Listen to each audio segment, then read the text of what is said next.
Abre sua Bíblia comigo, Mateus capítulo 6, versículo 9. Mateus 6, 9.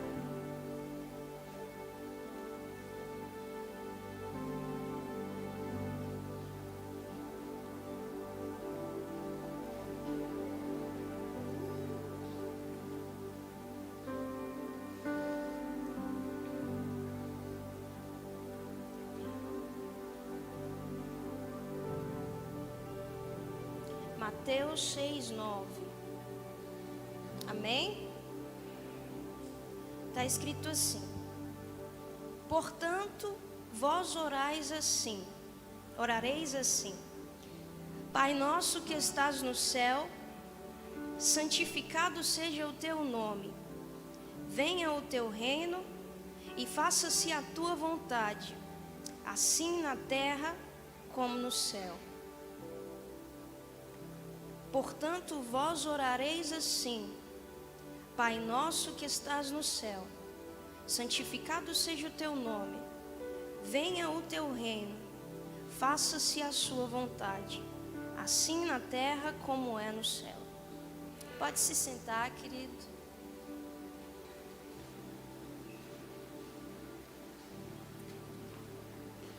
Senhor, muito obrigada por essa noite, Pai. Obrigada por todas as sementes da Tua palavra que o Senhor tem lançado sobre esse povo. Senhor, obrigada porque nós temos liberdade para Te adorar. O Teu Espírito tem liberdade aqui e nós entendemos que onde o Espírito Santo de Deus está, ali há alegria. Como nós somos felizes em poder desfrutar da Tua presença, Senhor. Fala comigo, eu preciso ouvir a Tua voz. Fala com os meus irmãos. Só o Senhor pode nos dar direções específicas e pontuais, porque o Senhor sabe o que se passa dentro do nosso coração. Que a Tua palavra seja como ela sempre é, Senhor, viva e eficaz, capaz de dividir-nos por dentro, de mostrar o que presta e o que não presta, capaz de nos libertar das nossas próprias ilusões, capaz de nos santificar, Senhor. A Tua palavra é a verdade e é sobre ela que nós queremos aprender. Fala conosco, Senhor, cativa a nossa mente agora, para que uma metanoia seja gerada dentro dela. Cativa o nosso coração agora, para que o nosso coração deixe de ser enganoso e se torne um coração puro. Em nome de Jesus. Amém? Amém? Eu não vou demorar muito. Todo mundo conhece essa passagem. Se você for em algumas casas tem a sua Bíblia aberta nos Salmos, mas tem outras que tem a sua Bíblia aberta na oração ensinada por Jesus. Essa oração aqui não é ensinada por discípulos. Não são escribas e fariseus que ensinam essa oração. É o próprio Jesus que nos ensina como orar. É o próprio Jesus que nos ensina qual a intenção que o nosso coração precisa ter quando a gente for se relacionar com Deus, quando nós formos dobrar os nossos joelhos, quando nós formos fazer petições a Deus, fazer entregas diante de Deus. Jesus ele está falando sobre oração, porque a oração naquela época era um pouco deturpada, querido. Se você perceber um pouco antes, a partir do versículo 5, Jesus ele está falando a diferença de algumas pessoas no meio da oração. E ele fala: olha, quando vocês forem orar, não façam como muitos fazem, que oram de pé e oram em voz alta, falando das suas possibilidades, do seu orgulho, do quanto são santos, do quanto são perfeitos, do quanto são bons, porque não é essa a oração agradável a Deus. Mas quando vocês forem orar, entrem para o quarto, fechem a porta e orem em secreto com Deus. porque Deus, Ele enxergará e encontrará você lá. É como se Jesus estivesse nos ensinando que essa oração que agrada a Deus não é uma oração estética, é uma oração de essência. Não é querer mostrar a Deus as minhas qualidades, mas é revelar a Deus até os meus defeitos. Não é pôr diante de Deus só aquilo que eu acho que é bom, mas é colocar diante de Deus até aquilo que eu evito deixar as pessoas conhecer. Porque quando Ele me chama para o secreto, Ele está falando assim: revele os seus segredos, revele as suas mentiras, revele as suas falhas. Porque no público nós podemos mostrar quem nós quisermos, mas é no secreto que a gente prova quem nós somos de verdade. Aí você olha para esse tempo e o Rodolfo nos lembrou sobre a pandemia. É como se nós tivéssemos sido obrigados a sair do ambiente público, aonde a gente batia no nosso peito na oração falando que somos conquistadores, que somos bons, que somos algo assim, e Ele tivesse nos arrastado para o secreto e falando assim: ainda existem coisas que eu preciso tratar em você. Porque a porta de todos os lugares se fecharam, mas a porta do nosso quarto de secreto com Deus continuou aberta. Nós gritamos no começo do ano passado sobre sermos enviados, e nós nos lembramos muito de Isaías, quando Deus fala: quem enviarei? Só que a gente se esquece que a primeira resposta de Isaías é: eu ainda sou um homem de lábios impuros. Abraão, quando é chamado por Deus, a primeira resposta dele é: eis-me aqui. Samuel, quando é chamado por Deus, a primeira resposta dele ao receber uma direção da parte de Eli é: fala, Senhor, porque o teu servo ouve. É Deus nos ensinando que Ele envia sim, mas Ele envia quem primeiro diz para Ele: estou aqui. Simbolizando que nós estamos sendo sinceros, transparentes com Ele. Não porque tem alguém olhando e a gente está querendo mostrar algo que não somos, mas porque mesmo quando ninguém está nos olhando, a gente sabe que os olhos dele continuam atentos ao nosso coração, à nossa vida, aos nossos passos. Então Jesus vê que a oração está um pouco deturpada, que se tornou mais sobre o homem do que sobre o próprio Deus, que se tornou mais uma ideia de o homem mudar a Deus do que de Deus mudar o homem. E Jesus vem e coloca as coisas no lugar. Ele fala assim: olha, vocês vão orar assim. Primeira característica: paternidade de Deus. Quando vocês forem orar, Deus não é estranho mais para vocês. Quando vocês forem orar, Deus não é distante demais para vocês. Quando vocês forem se comunicar com Deus, não tratem Deus como mais uma pessoa que você conversa aleatoriamente, mas não, você precisa entender: Ele é aquele que cuida, porque Ele é Pai. Então quando você chegar diante de Deus, você chega como filho, você chega como íntimo, você chega como verdadeiro. Pai nosso, que estás aonde? Que estás no céu. Então nós podemos entender que a graça do céu é quem está lá. Sim ou não? Nós podemos entender que a bondade, que o que nos deixa feliz, que o que precisa nos deixar feliz quando pensamos no céu, não é que lá vai ter algo de cristal, coroas, não. É que Deus está lá. O Pai está lá. Então a graça do céu para nós é que o Pai está nos esperando lá. Primeiro, quando você for orar, você não trate Deus como um estranho, mas trate Deus como aquele que você quer conhecer e prosseguir em conhecer. Sabe, uma diferença na minha geração é que parece que nós banalizamos o poder da oração. Sim ou não?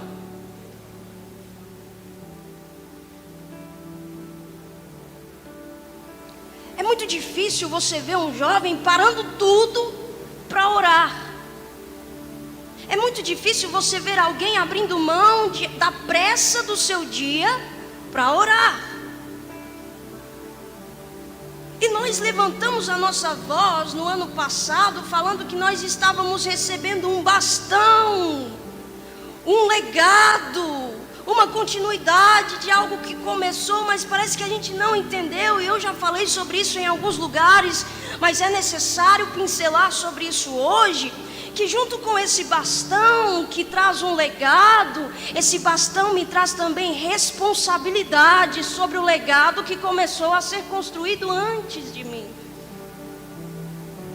A geração que veio antes de nós tinha uma vida constante de oração. É por isso que a gente se arrepia quando alguém vem aqui e prega e dá um exemplo de uma irmã do coque, porque eram pessoas de oração, tão íntimas de Deus que o olhar delas estremecia a gente quando elas vinham na nossa direção, que o falar delas em um microfone talvez não tivessem a maior eloquência do mundo, mas tinham a presença de Deus porque eram mulheres e homens de oração. Então nós que recebemos esse bastão, a nossa responsabilidade é no mínimo ser uma geração que ora, ser jovens que oram, e não que oram como se Deus fosse estranho, ou como se Deus fosse um mordomo. Levamos a Deus os nossos pedidos, levamos a Deus as nossas súplicas, mas deixa eu te falar uma coisa que talvez te escandalize, mas é verdade: as nossas orações não mudam Deus, porque às vezes a gente ora como se Deus pudesse errar. Aí a gente ora falando, vai que Deus erra. Então deixa eu aconselhar a Deus para Ele fazer da melhor maneira, porque vai que Ele se precipita, que Ele se equivoca, vai que Deus erra o caminho da minha bênção. Então eu tenho que explicar para Deus qual é o caminho que Ele tem que fazer. Como se nós fôssemos mudar Deus quando oramos. Quando Jesus me ensina sobre essa oração, Ele me ensina que não é o pai que muda, é o filho que é mudado quando ele tem um relacionamento com o pai. Então a oração não existe para mudar Deus. Eu orando ou não, Deus continua sendo Deus. Eu orando ou não, Ele continua sendo bom. Eu orando ou não, Ele continua sendo santo. Diferença é que quando eu oro, eu percebo que Ele é, e percebendo que Ele é, eu consigo entender que eu preciso mudar algumas coisas porque Ele é, que eu preciso tratar algumas coisas porque Ele é, não pelas minhas necessidades, mas porque a oração é um momento de encontro, querido. Pai nosso que estás no céu, santificado seja o teu nome. Não é que a paternidade de Deus vai anular que os meus olhos vejam a sua santidade. É que quando Ele se revela como Pai, os meus olhos se abrem para perceber que Ele é santo. Deixa eu te ensinar uma coisa, talvez você já sabe, mas releva aí. Deus é amor, sim ou não? Deus é justiça, sim ou não? Deus é bom, sim ou não? Mas nenhuma dessas características de Deus é elevada à terceira potência. Isaías ensina que existem serafins, existem anjos que estão diante de Deus, e o que eles falam lá não é que Deus é amor, não é que Deus é justo, não é que Deus é bom. O que eles ressaltam constantemente é que Deus é santo, santo, santo, santo, santo, santo. Então a santidade de Deus não anula o amor dele, como muitos pregam por aí. Mas o amor de Deus também não anula a sua santidade, como muitos pregam por aí. O que acontece então, Karen? Se complementam. Isso significa que o amor de Deus é um santo amor. Isso significa que a justiça de Deus é uma santa justiça. Isso significa que a bondade de Deus é uma santa bondade. Deus é, e tudo que Ele é, caminha sobre a plataforma da sua santidade. E quando nós nos relacionamos em oração com Ele, a gente começa a entender isso. Até ouvir o nome de Deus estremece o nosso coração. Até ouvir os feitos de Deus estremece o nosso coração. Até imaginar o que Ele pode fazer estremece o nosso coração. Porque nós sabemos quem Ele é. Nós temos relacionamento com Ele. Eu não sei você, mas acabou o ano de 2020 e eu me senti feliz. Não no sentido de alívio, porque 2020 acabou, mas no sentido de expectativa. Porque 2021 chegou.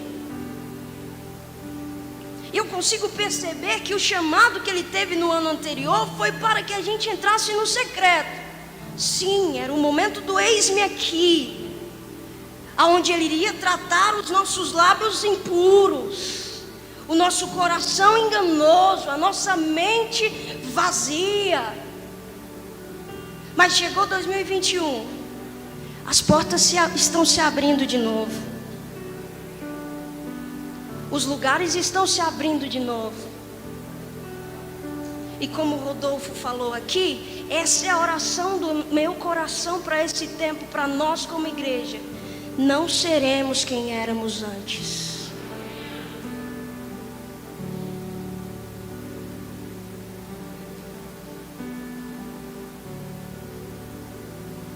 Jesus, ele está nos ensinando a orar. E Jesus, como filho, mostra... Ele é Pai. Jesus, como quem conheceu o lugar, fala, Ele está nos céus. Jesus, como quem sabe o que está acontecendo lá, fala, nós precisamos orar dizendo que o nome dEle é santo. Só que aí Ele continua, e é das partes que a gente mais louva, mas parece que é raso nossa adoração quando chega nisso. Jesus, Ele diz, quando você orar, continue orando, dizendo, venha o teu reino. Venha. Venha.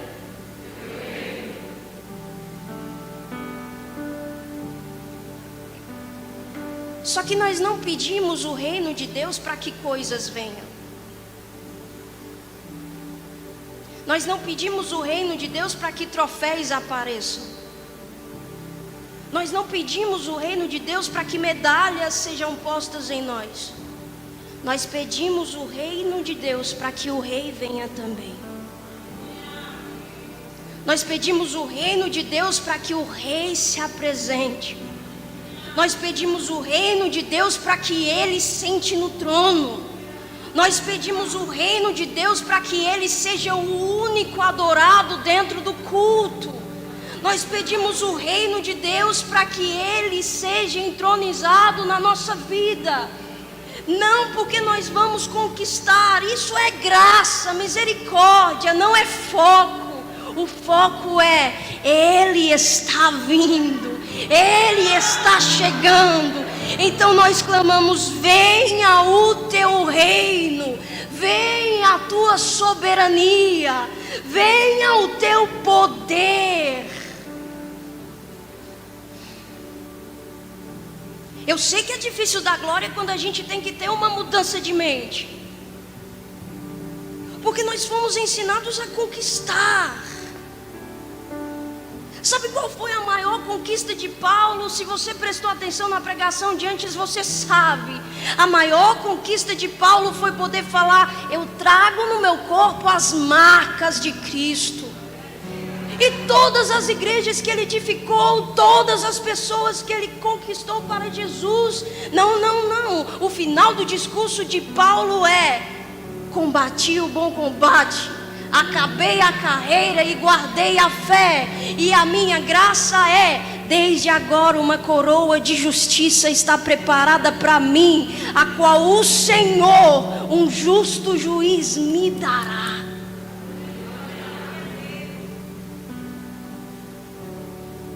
Nós temos vergonha das nossas marcas pelo Evangelho. Nós temos medo de ser rejeitados por amor ao Evangelho.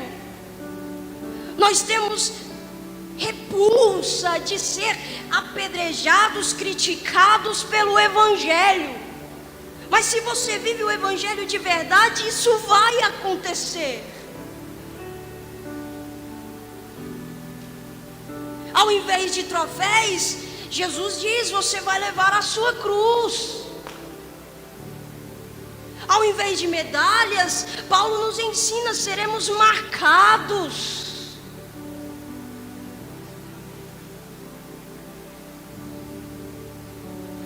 Sabe, quando Jesus ressuscita, Ele poderia ter deixado todo o seu corpo 100% perfeito, sim ou não? Sim ou não?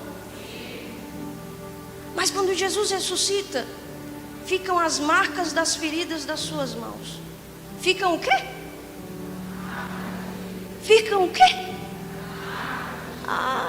Ficam marcas.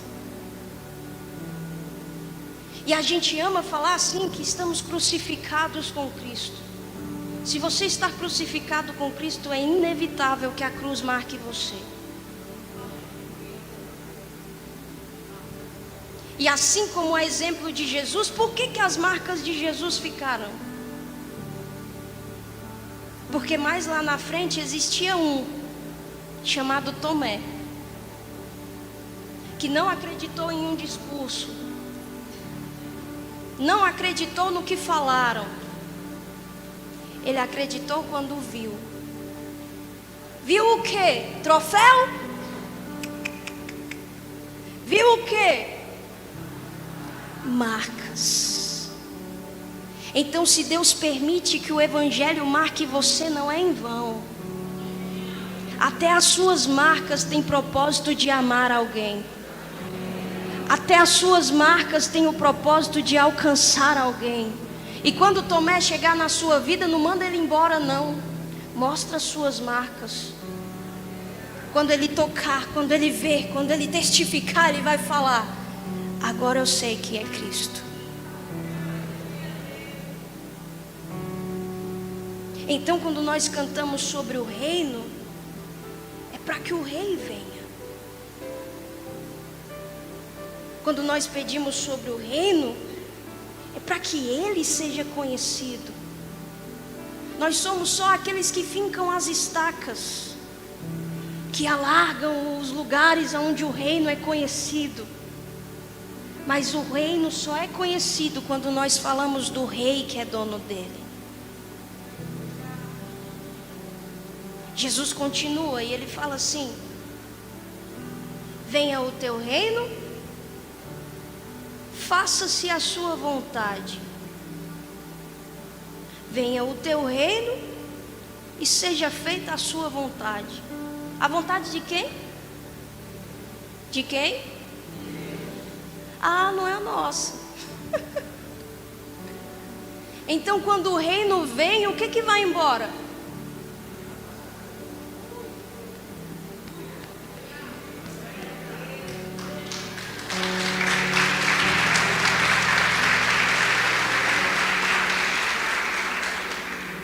Então, quando ele vem, quem que começa a mandar no negócio? A gente ainda não parou para entender que quando a gente pede o reino, a gente está dando domínio para o rei. E quando o domínio está na mão dele, não adianta a gente espernear, não adianta a gente chorar, não adianta filho mimado dar cambalhota. Ele faz a vontade dele.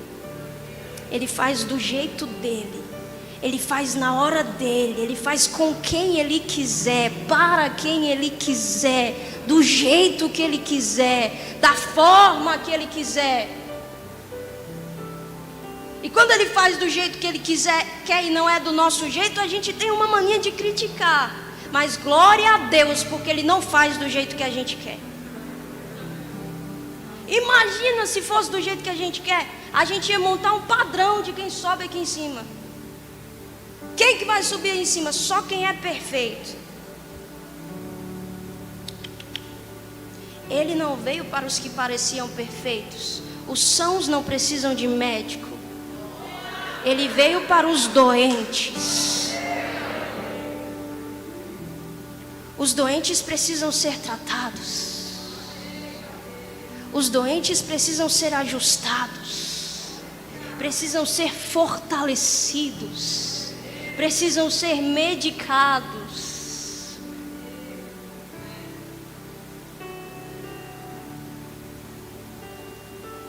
A minha oração é para que esse ano toda a minha agenda seja jogada fora.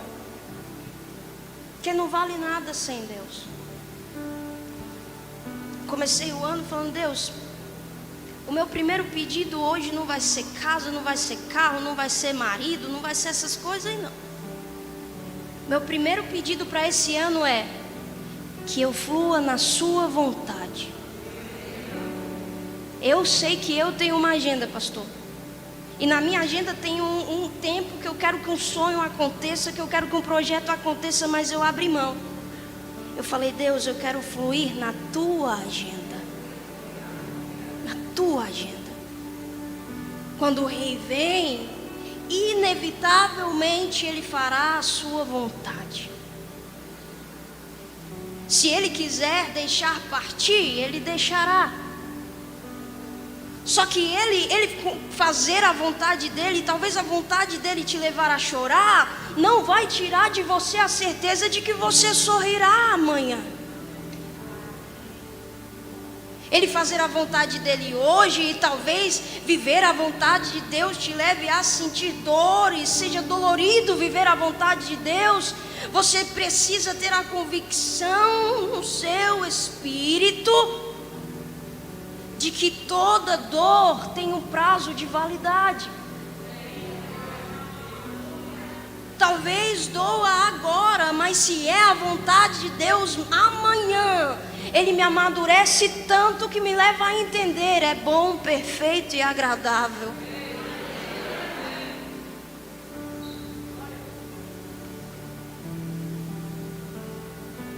Jesus continua e Jesus fala: faça a sua vontade, assim na terra como é. O ambiente de domínio onde o Pai está é aonde que Jesus fala: Então quando Ele faz a sua vontade, quando Ele traz o seu reino, Ele traz o seu domínio. O céu está cheio da glória de Deus, sim ou não? Isaías diz: eu vi anjos que diziam: santo, santo, santo, santo, e toda a terra está cheia da sua glória. Lá no céu existem vozes que dizem que Ele é santo. Então quando nós pedimos o reino e Ele faz a vontade dEle, a terra diz que Ele é. Lá no céu os anciãos lançam as suas coroas diante do trono de Deus e o adoram. Então quando o reino é convocado aqui, quando Ele vem fazer a vontade dEle, o que nós lançamos aos pés dEle? Nossas coroas.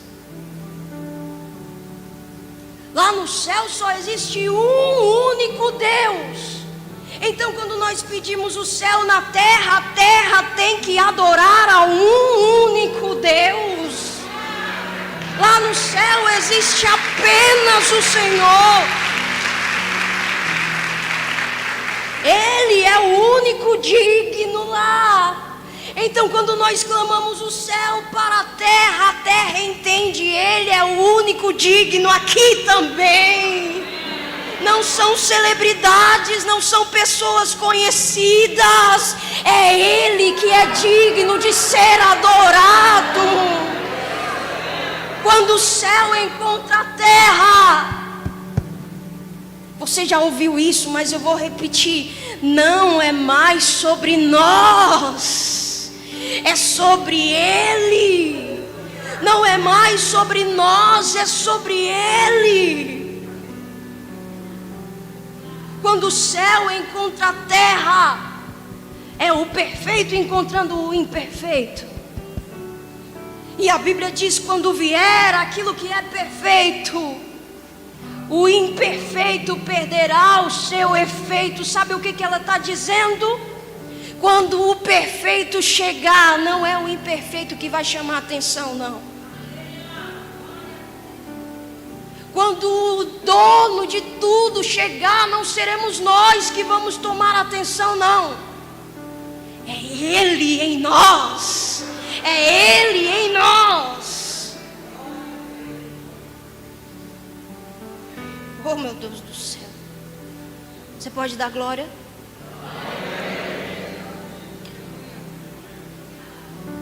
Em 2019, terminei aqui. 2019. No mês de janeiro, eu fiquei o mês de janeiro todo numa chácara, sem sinal, sem internet, sem poder ligar para ninguém. Só eu, o meu tio, que era o dono da chácara, um violão, alguns livros e a Bíblia. E eu lembro que lá tem um viveiro. Aqui fala viveiro? Negócio de peixe? É viveiro? E eu lembro que todos os dias, no pôr do sol, na viração do dia, eu ia lá e começava a orar, a tocar. Só que no último dia do mês foi diferente. Era o dia que eu ia encerrar o meu propósito, 31 dias. Eu lembro que eu estava na beira desse viveiro com meu violão, e foi o pôr do sol mais lindo que eu já vi na minha vida. Quando eu estava tocando, eu parei para ver, eu falei: Deus, que presentão, encerramos com chave de ouro. Só que enquanto eu estava vendo, eu percebi uma coisa. Naquele viveiro não era o céu que refletia a água que estava lá dentro. Então não era a terra que invadia o céu. Naquela imagem, naquela paisagem, era a água que tomava a forma do céu. Era o céu que invadia a terra. Então, quando o céu invade a terra, não é que a gente molda o céu à nossa vontade. É que o céu nos molda tanto que a gente fica parecido com Ele. Nós nos tornamos reflexo. Nós começamos a manifestar. A gente começa a parecer. A gente começa a fazer igual. A gente começa a se tornar, se misturar com o céu.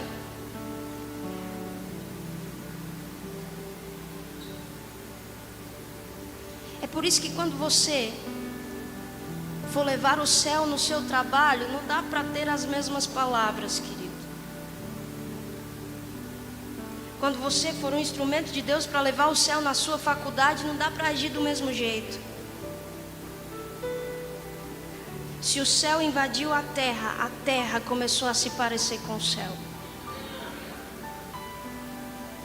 Nossas palavras vão mudar, porque o Rei chegou para reinar dentro de nós. Nosso comportamento vai mudar, porque o Rei está dominando dentro de nós. Nossa forma de interagir com as pessoas vai mudar.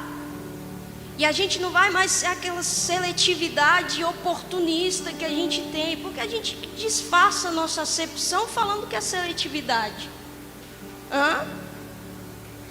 A gente fala, porque Deus tirou. Mentira, às vezes é só porque tu não tinha acordo com a pessoa e aí desistiu de amar. Mas quando o céu invade o nosso coração, quando o Rei é dono do trono no nosso coração, não dá para desistir. Não dá para abrir mão. Aí você se torna aquela mãe que dobra os joelhos todos os dias. Aí você se torna aquela esposa que dobra os joelhos todos os dias. Aí você se torna aquele jovem que dobra os joelhos todos os dias. Porque se o rei que não desistiu de você está habitando dentro de você, quem é você para desistir de alguém?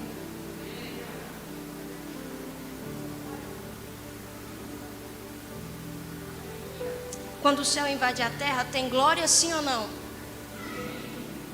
Mas quando o céu invade a terra, também tem reconhecimento. Todo olho o verá. Toda língua confessará. Todo joelho se dobrará. Fica de pé comigo, por favor.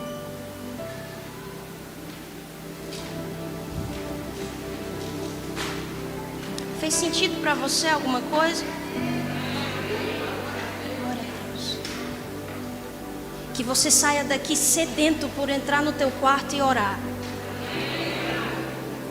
Não tenha medo de ser manteiga derretida na presença de Deus, não.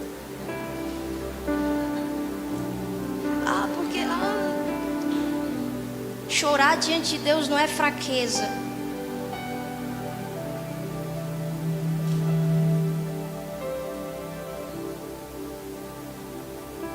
Nenhuma das nossas lágrimas são desperdiçadas quando são lançadas aos pés do Senhor. Minha oração é para que quando você sair daqui, o Espírito Santo te incomode.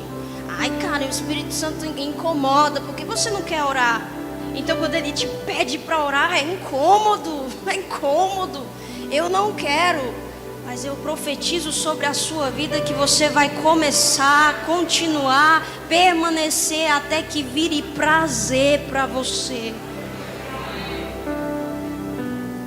Eu profetizo que onde você for, o céu vai também, em nome de Jesus. Que naquilo que você falar, o rei vai ser manifestado em nome de Jesus. Que no seu abraço alguém vai conhecer a vontade de Deus, boa, perfeita e agradável. Que no seu olhar alguém vai conhecer a compaixão de Jesus. Que na sua forma de se vestir, de se comportar, alguém vai olhar e falar: tem algo diferente aí. E não vem de nós, mas vem do Rei que está habitando dentro de nós.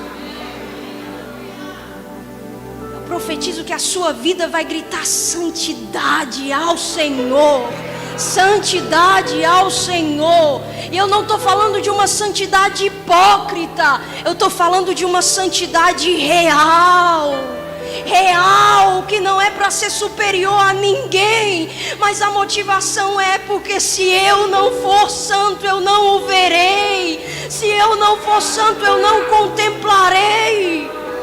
Eu profetizo sobre a sua vida. As pessoas vão olhar para você e ver coisas diferentes na sua vida. Não mais amargura, não mais desespero, não mais desamor, não mais depressão, não mais traumas, não mais complexos. Não. Vão ver uma paz que excede todo entendimento. Vão ver esperança de glória na sua vida. Aleluia! Aleluia, meu Deus, levanta profetas nessa casa, Senhor. Levanta, Senhor, jovens avivalistas nessa casa, Senhor. Levanta discipuladores nesse lugar, Senhor. Aqueles que vão fincar estacas para que o Rei chegue. Oh, aleluia!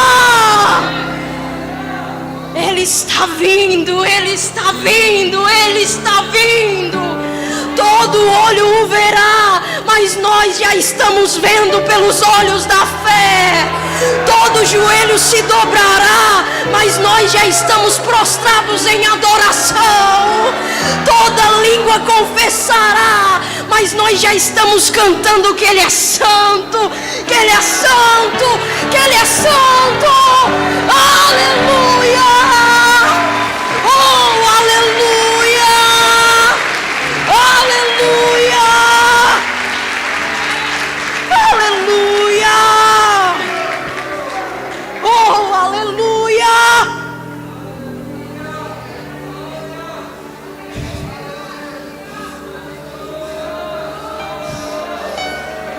Deus do céu, adora aí, querido. Se você tem glória, dá glória. Se você fala em línguas, começa a edificar o seu espírito agora.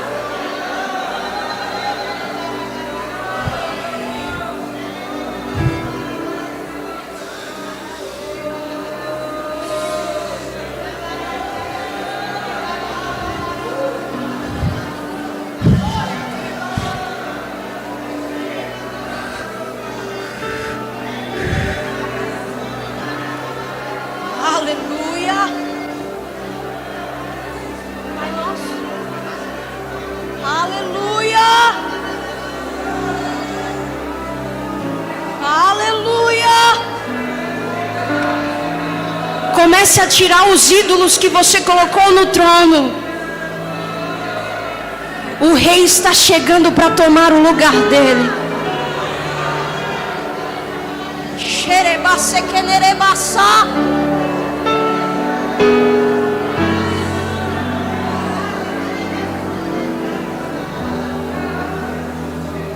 Eu profetizo sede de oração sobre a sua vida. Sede por comunhão com Deus na sua vida. Sede por um relacionamento profundo com Deus na sua vida. Chega de brincar, chega de dar restos a Deus. A partir de hoje você vai dar a Ele o que te prova. Um sacrifício que custa. Um sacrifício que marca.